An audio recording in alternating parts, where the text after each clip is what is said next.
The closet door rattled like something was trying to break free. Mark grabbed Emily, pulling her toward the hallway, but when he yanked the door open, it didn't lead back to where they just came from. Instead, they stepped into another room that looked exactly like their same bed, same cracked mirror, same boards nailed over the window. Emily gasped, her voice trembling. This isn't real. Mark pulled her inside, slamming the door shut behind them, but then they heard it again, a dragging scratch, this time from the ceiling above. Dust rained down onto the bed. We need to get out now, Mark whispered, grabbing the handle again. But when the door swung open, it revealed yet another identical room. The same furniture, the same smell, the same cracked mirror, only now the crack was wider, blood seeping across the frame. Emily clutched his arm, sobbing, the rooms are all the same. It's a trap. Mark's heart raced as he tried another door, then another, each one leading to the same endless loop. Whispers echoed around them. Welcome back, welcome back. The voices overlapping until it felt like a chant. His legs trembled as he stopped in the middle of the latest room, staring at the mirror. This time, their reflections didn't match. Behind them, shadowy figures filled the room, tall bodies, blank faces, hands twitching like claws. Emily screamed, spinning around, but the room was empty. In the mirror, the shadows pressed closer, grinning with mouths that didn't exist. Mark grabbed a chair and hurled it at the glass. It shattered, spilling shards across the floor, but instead of breaking, the shards bled red, thick drops staining the carpet. One shard pulsed, glowing faintly, and inside, he saw himself, older, sunken face, gray skin, hollow eyes. Emily picked up a shard, trembling, whispering, Mark, it's you. He knocked it from her hand, shouting, don't look, don't look. But the chanting grew louder. The walls shook, lights flickered, and the boards on the window began peeling away as if something outside wanted in.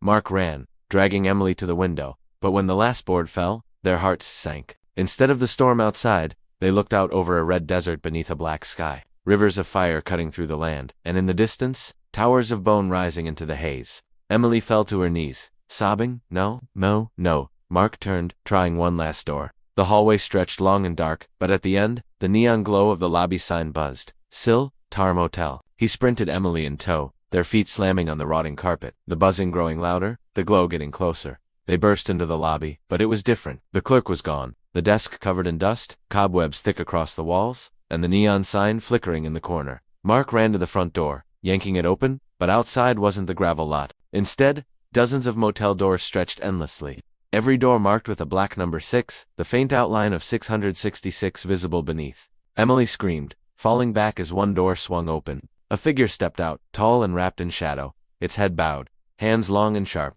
It lifted its face, and Mark's heart stopped.